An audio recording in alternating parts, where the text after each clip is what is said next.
So in today's video, I'm going to show you a way to tie any horizontal line while you're camping and make it stronger so that you don't get that nasty sag. So I'm John with Let's Go Now Adventures, and whether you're into tent camping or RV camping, we create videos to help you have a better camping experience. And who doesn't use a ridgeline, a clothesline, a line to hang your pots and pans over your cooking area? It's one of the most common things you see in camping is a horizontal line across your camp.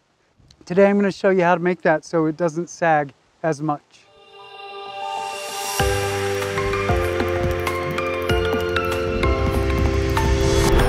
There are three problems with getting a good ridgeline or clothesline. The first is that you can't tie high enough because you can't reach high enough to make a ridgeline that's not going to sag too low. The second is naturally any rope or line is going to stretch a little bit, making it difficult to get a tight ridgeline that won't sag. And the other is the span. The longer the span between the two anchor points, the harder it is to get that sag out. And the only way to do that is put an incredible amount of tension on that line so you don't have any sag. So today I'm going to show you the techniques that I use to get my ridgeline up high enough without using a ladder and getting it tight enough just using some of the knots you probably already know. So this is the tree I'm going to tie the first end of our ridgeline on. Now what I've done is I've identified that little notch right there, that little broken branch is what I'm going to tie over. So that's up there, I don't know, almost 8 feet.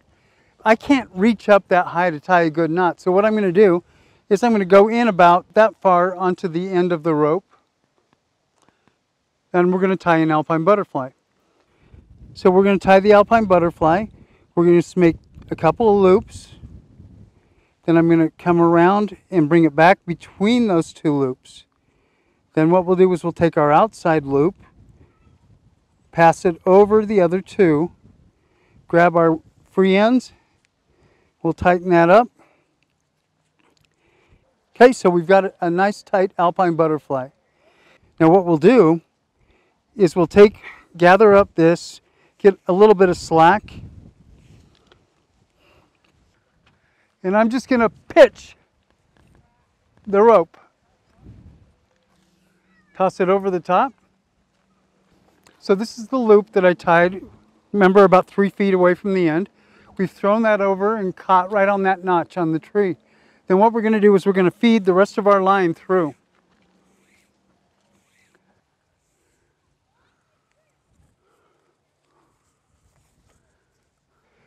So all we have to do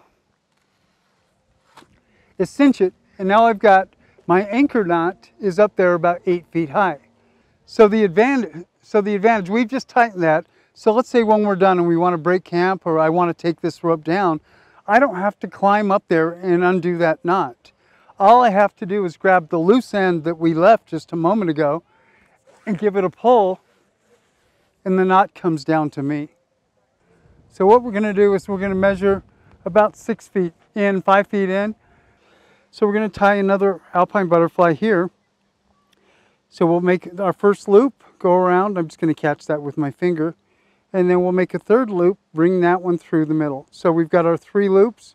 Grab the outside one, take it around the other 2, and then just grab your free ends, and there you've got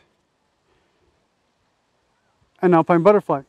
Now, what we're going to do is we need to get our rope up high enough on this side as well.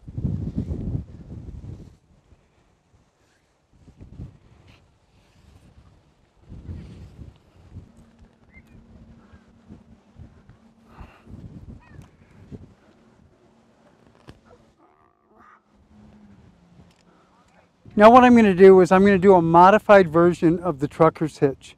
To tie a trucker's hitch, you normally run your working end through this loop right here.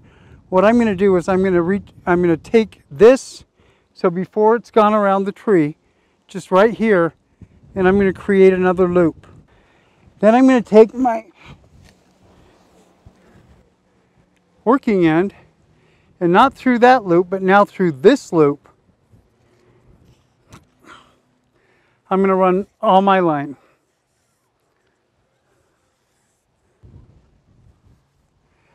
Okay, so now what I've got is I've got a loop here that's going to act as one pulley, and then another loop right here that's going to act as another pulley.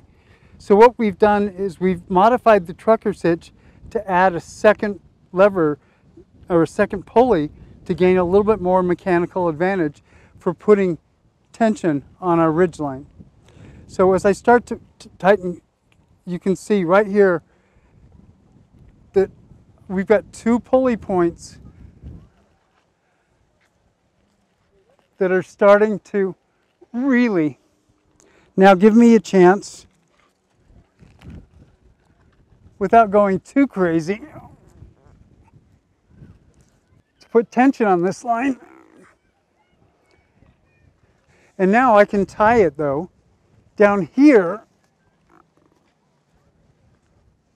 where I can reach. So what I'm going to do now is I'm just going to tie that off.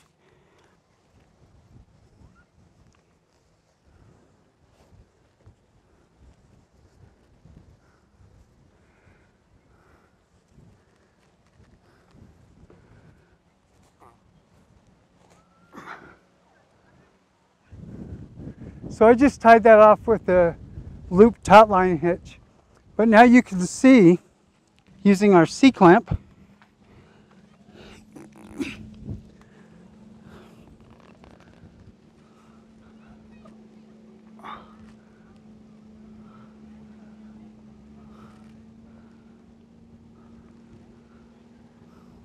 there we go. So now remember, the two tricks I used to get the rope high enough and to take out the stretch that's in the rope so that I could get an awesome ridgeline or clothesline. It was to create a slip knot by using that first Alpine Butterfly, run your line through it, and then tighten it up. Remember to leave a little extra so you can pull it to bring it down when you're done. The other was to use the modified trucker's hitch on the other side to pull and put an incredible amount of tension on that line so that it takes out the sag. You're always going to get some level of sag when you do a ridge line or any sort of horizontal line, but this will minimize that so that now if you were to put a shelter or a shade tarp over the top of that line, you can stand inside it without hunching over. Hi, I'm John with Let's Go Now Adventures, and if you got some value out of today's video, I really hope you give us a big thumbs up. I really do appreciate that. And consider subscribing for other camping tips. Until next time, I'll see you on the next adventure.